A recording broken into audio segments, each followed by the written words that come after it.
RX77-4BG ブル G。ブル G は漫画機動戦士ガンダムサンダーボルトの第3部に登場する機体です。アナハイムエレクトロニクスが開発した機体で、地球連邦軍の小惑星基地ルナ2に配備されました。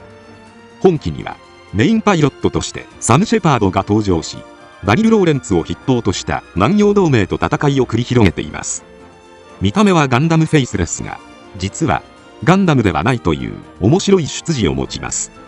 今回はそんなブル G について解説させていただきます。時は一年戦争終結から7ヶ月後の0087月、機動戦士ガンダムサンダーボルト第2部において繰り広げられたダール火山での激闘の先に、イオ・フレミングたちはサイコザク軍団を追って宇宙へ上がりました。その頃、地球連邦軍に兵器を販売しているアナハイムエレクトロニクスは、次期主力モビルスーツとして多くの新型モビルスーツを試作していました。この中で小惑星基地ルナ2に配備されたうちの1機がブル G です。高出力重武装のフルアーマータイプとして開発されており、ややこわもての特徴的なガンダムフェイスになっています。書籍ビッグコミックスペリオール2024年14号の表紙では、ガンダムフェイスの機体が勢ぞろいしており、いかにもガンダムのうちの1機のように感じられます。しかし実際はガンキャノン2の発展試作機の頭部をガンダムフェイスに交換しただけで、中身の性能はそのままガンキャノン2なので、ガンダムではなくガンキャノンの系列機となります。作中ではアナハイムエレクトロニクスがロッソガンダム、ガンマガンダム、ガンダム、ショーなどガンダムの名を持つ機体を試作していることから、連邦軍のエドワード・ボーマン提督からガンダムの冠さえつければ売れると思いよって、ガンダムに神通力があると思うな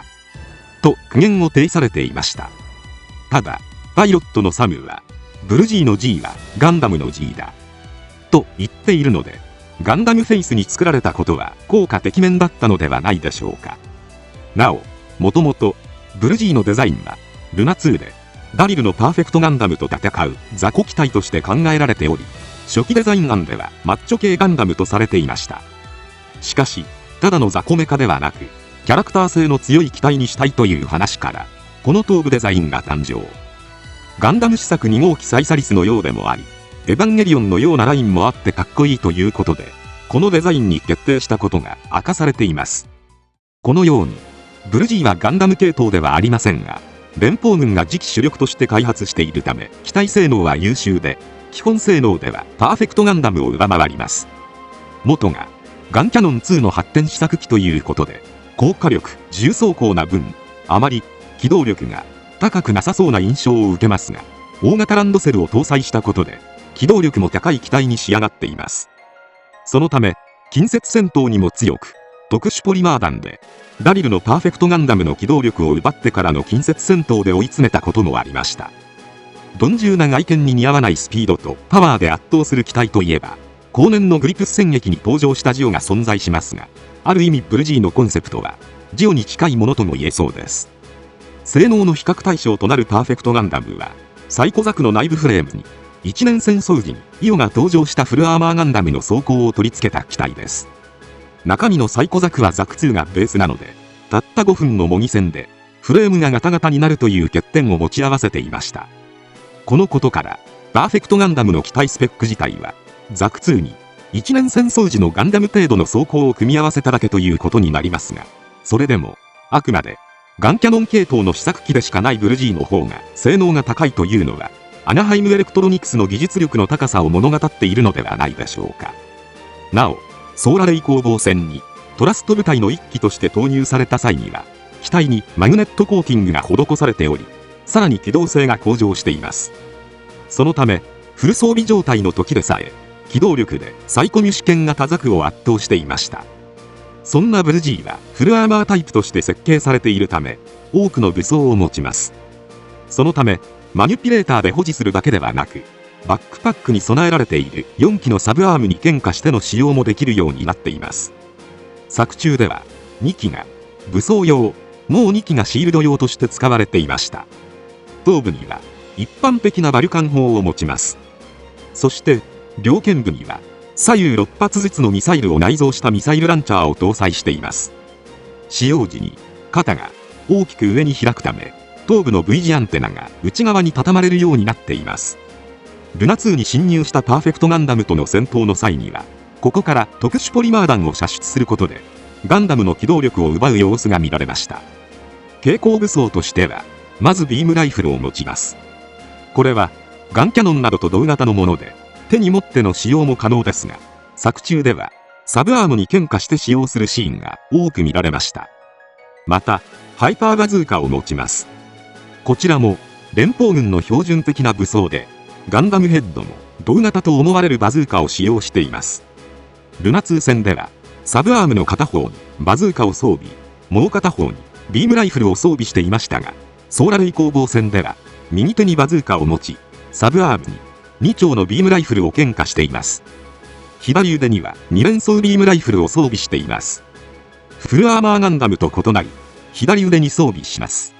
トリガー式ライフルのように見えますが、左手を開いた状態でビームを撃つ描写があるので、万が一マニュピレータが損傷してもライフルは撃てるようです。ビームサーベルは少なくとも1機は搭載していることが確認できますが、搭載箇所は不明です。作中ではルナ2に運び込まれた多数の試作機のうちの一つとして登場。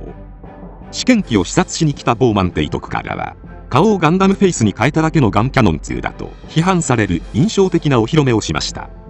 その後、ルナ2に侵入したダリルのパーフェクトガンダムを迎撃するためにサムが登場して出撃。ポリマー弾でパーフェクトガンダムの機動性を奪ってからの近接戦闘でダリルを追い詰める活躍を見せました。しかしダリルがグラウブロをダッシュすると形勢は逆転。ダリルのニュータイプ能力と圧倒的な火力の前に撃墜することはできませんでした。その後のソーラレイ攻防戦ではマグネットコーティングを施してトラスト部隊に編入され、多数の南洋同盟のモビルスーツを撃破する活躍を見せます。その際、ソーラレイの照射にはバリュートシステムで機体を守りますが、フルアーマータイプがゆえにはみ出てしまった部分が溶けてしまっていました。続くパーフェクトガンダムとの戦いではアトラスガンダムのレールガンを使用して参戦。直撃コースでバズーカを食らいますが、機体はボロボロになりながらもまだ攻撃を行えるほどのタフネスさを見せつけており、レールガンの狙撃でパーフェクトガンダムを中破させています。このように本来は個性の強い雑魚メカポジションだったはずのブルジーですが、最終戦まで素晴らしい活躍を見せてくれました。アニメ化まだでしょうか。余談ですが、ゲームバトルオペレーション2でのブルジーは歩行速度が遅い鈍重な機体になっています。漫画原作でポリマー弾ミサイルでパーフェクトガンダムの機動力を奪ってから一気に距離を詰めて近距離戦を繰り広げるブルジーの活躍を知っている方からすると違和感を覚えるかもしれません。今回は以上となります。チャンネル登録されるかはお任せいたしますので、もしよければもう一本動画を見ていただけたらとても嬉しいです。最後までご視聴いただきありがとうございました。